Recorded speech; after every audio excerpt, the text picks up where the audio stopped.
Have you ever come to the end of the season and thought, what happened to the spring?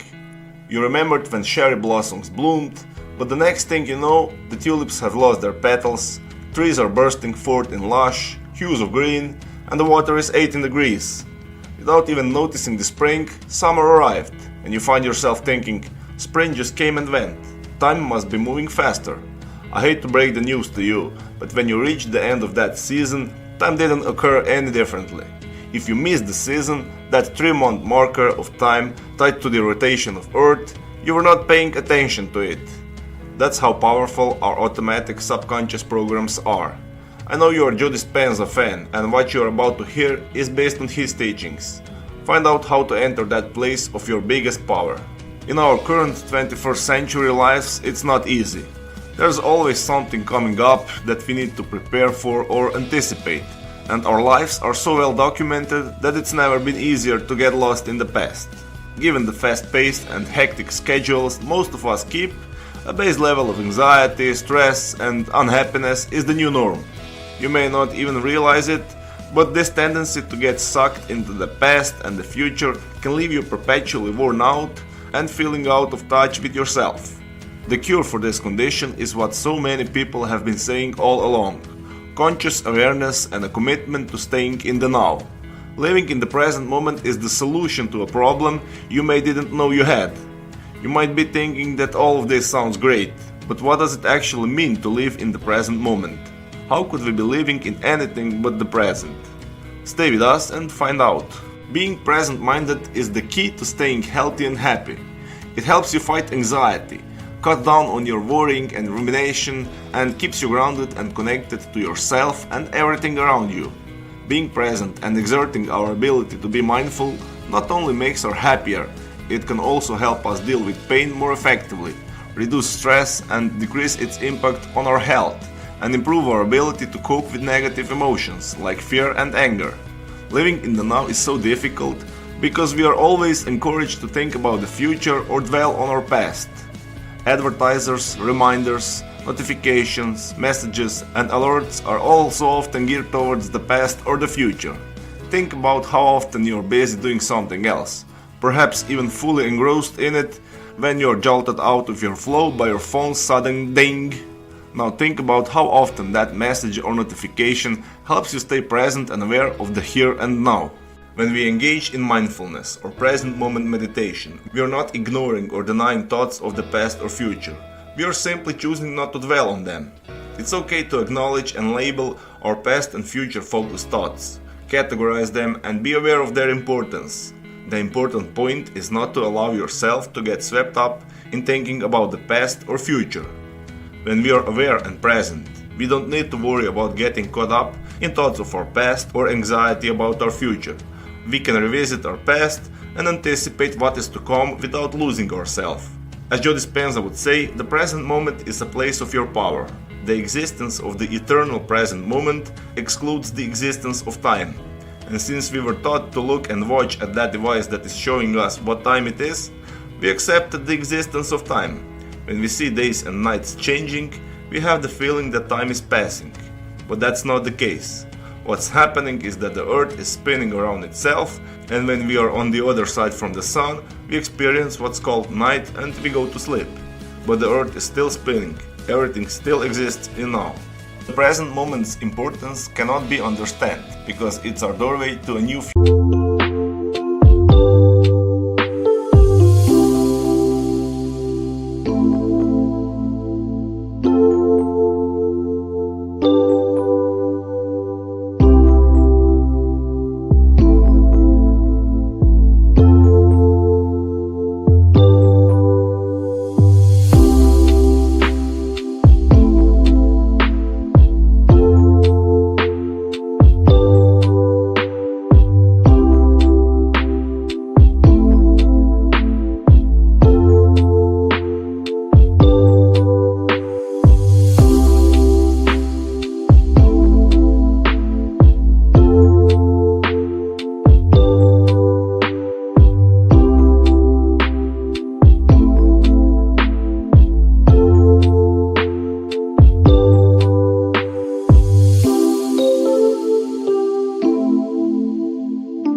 future.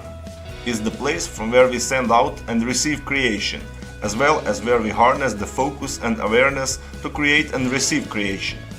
Why? Because where we place our attention is where we place our energy. One more thing is important to understand. Did you know that you can't put your focus on two things in the same time?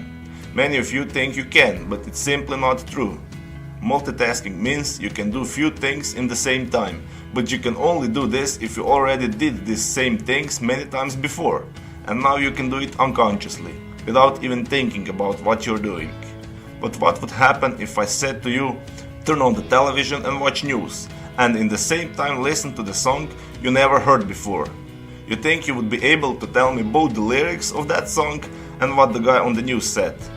Try it, you won't be able to do that. Why is this important? It's important because if you enter the present moment and you put your focus on the desired thing, or if you enter the picture where you already are the person you want to be, if you really focus on that, it's impossible to be distracted with limited thoughts from your subconscious mind. You will either focus on desired outcome or the limited thoughts.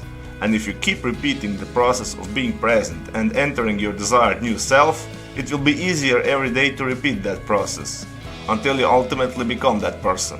And then life simply has no choice but to give you the circumstances that reflect who you are. It's the law, as Dispenza would say. There are a few things you can do to enter the present moment. You can start small since we are training our focus and attention, but as you begin to master the smaller exercises, create bigger ones for yourself. Here are 5 exercises to get you started.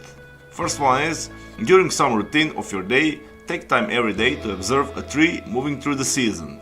If not a tree, something that changes, grows, or evolves. The second one is, find a spot in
near nature, and for 3 to 5 minutes stop, close your eyes and listen to the sounds of nature and your surroundings. Let your consciousness follow the sounds.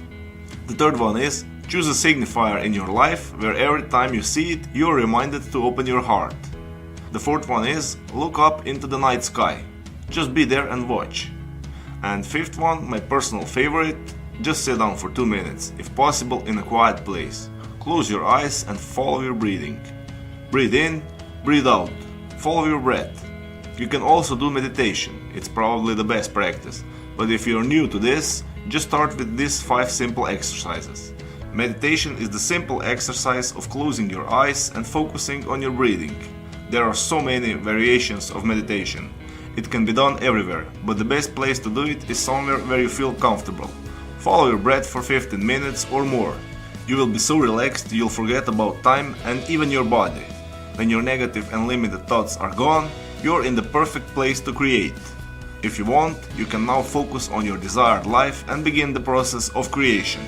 When you do these exercises, you are stopping the flow of negative thinking. You are shutting them down consciously. And as you do that day by day, whenever you can, fewer and fewer negative and limited thoughts will emerge in your consciousness. When you do these exercises, if you manage to stop the negative thinking, and you should, you can enter your desired future if you want. You probably know what kind of life you would like to have.